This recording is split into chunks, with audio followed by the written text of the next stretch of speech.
Bienvenue sur la chaîne Nadagalou. Donc un tuto vite fait pour là encore faire suite au tuto juste précédent, donc animation dynamique sur courbe de Bézier. Donc ici nous avons une tête et un collier, et donc si vous suivez un petit peu mes tutos, voilà ce que vous pouvez faire. Vous voyez, donc là vous avez le collier qui se met en place autour de la tête, et quand la tête bouge, là vous avez une animation également du collier. On repasse l'animation vite fait. Voilà. Hop. Hop. Alors, donc je réexplique vite fait comment ça fonctionne. Je vais cacher la tête, je vais me mettre la verticale. Donc ici, nous avons donc un cercle de Bézier. Qui avait un certain nombre de points. Je l'ai subdivisé une fois supplémentaire pour ajouter des vertices, pardon. Vertex, vertices. Et donc j'ai à chaque fois sur chaque vertex, j'ai rajouté une sphère donc qui est indépendante, hein, n'est pas du tout collée, mais positionnée à l'endroit même du vertex, du vertice. Et donc vous avez ici donc un rigid body active en dynamique. Et bon, après là il est de base. Ici sur ma courbe de Bézier, donc j'ai rajouté un cercle pour donner un côté plus épais. Alors si on veut, on peut scaler, donc mettre à l'échelle ce cercle pour augmenter l'épaisseur du collier. Sur ce collier, donc comme je l'ai déjà expliqué, une fois que vous avez positionné vos rigid body, donc là il y a en l'occurrence des sphères sur les différents vertex, donc vous sélectionnez votre vertex, vous faites CTRL et vous sélectionnez la sphère, CTRL H ou to selected object. Donc moi je le fais pas, je l'ai fait, vous le faites pour chacun. Ce qui fait qu'ensuite, quand vous allez dans les modificateurs, vous avez à chaque fois, donc comme je l'ai expliqué, chaque sphère va être connectée à un vertex spécifique de la courbe de Bézier. Vous avez ici vos contraintes, donc qui font la liaison entre deux rigid body, donc là en l'occurrence entre deux sphères, donc physique, générique. Ici donc vous cochez tous les axes, vous mettez tout cela à 0, et pour cet exemple j'ai tout laissé à moins 45 sur chacune des contraintes. Donc, et puis vous n'oubliez pas de relier les deux sphères à chaque fois, donc celui-ci concerne ces deux sphères, celui-ci ces deux sphères, celui-ci ces deux sphères, et ainsi de suite. Et donc voilà, une fois que vous avez fait ça, donc là finalement la collision va se faire grâce aux sphères qui sont des rigid body. Le collier en lui-même n'est pas un rigid body, c'est juste le collier. Et donc voilà. Donc alors par contre le visage lui est en passive animé, puisque j'ai mis des clés, ça ne fonctionne pas avec active. Donc vous le laissez en passive animé. Et puis voilà ce qui se passe, hein. Donc vous avez les sphères qui rentrent en collision avec le visage, donc ils se positionnent, et dès que le visage bouge, ben voilà, ça fait bouger le collier. Donc après, si vous voulez, alors là on a de la chance parce qu'on a des sphères. Je vais sélectionner toutes mes sphères, vous allez voir un petit peu. Voilà, je vérifie que je suis bien en individuel. Je vais mettre l'image 0, faire un scale.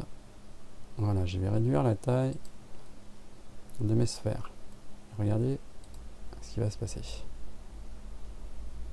Voilà, c'est ça que je voulais vous montrer. Vous voyez qu'ici, le câble passe à travers le visage, puisqu'en fait, le câble lui-même n'est pas un rigid body. Donc ce n'est pas lui qui fait la collision, ce sont les sphères.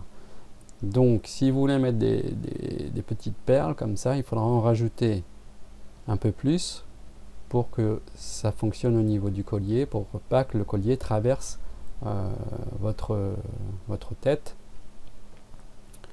Donc ou alors soit vous mettez plus de perles, soit vous les agrandissez de manière à ce qu'il ait les boules. Voilà.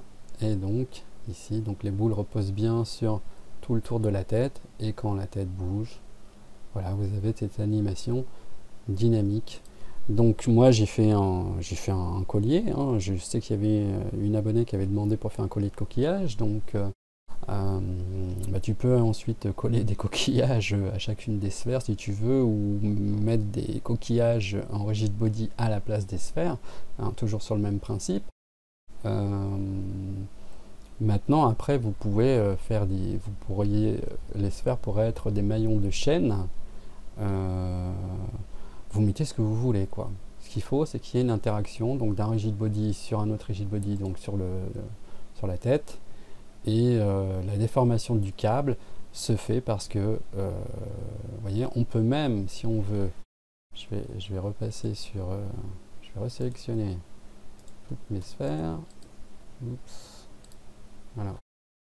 Je resélectionne toutes mes sphères une à une. Je vais l'image de 0. Je vais les réduire.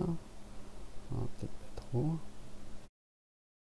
Donc, vous voyez, là par exemple, celle-ci, elle a 5 kg. Les autres sont à 1 kg. Je vais la remettre à 1 kg. Et on va jouer l'animation. Donc, vous voyez, ça donne ça sur le début. Donc, si je rajoute du poids sur mon rigid body, vous voyez, donc là maintenant le collier descend plus vite, et on peut aussi jouer sur le poids en fait des rigid body, hein, c'est ça que je voulais vous montrer pour l'animation. Donc voilà, après vous pouvez rajouter plus de billes, donc si vous rajoutez plus de perles à ce collier, ben vous rajoutez des divisions supplémentaires au niveau de votre courbe de Bézier. Vous voyez, là j'en ai une par perle, donc il vous suffit simplement de sélectionner toutes les vertex, faire W et subdiviser, et donc vous voyez, ça vous rajoute encore.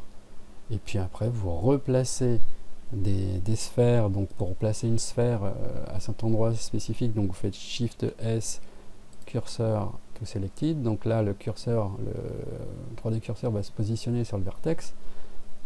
Donc ensuite, il me suffirait d'avoir une autre sphère. Donc à ce moment-là, elle est déjà en rigid body active. Bon, je vais la mettre à 1 kg par exemple. Et il me suffit de faire Shift S, sélection, tout curseur. Et donc voilà, ma perle est directement positionnée. Donc après, moi, ce qui me reste à faire, c'est donc de choisir ce vertex, faire CTRL et de sélectionner cette sphère.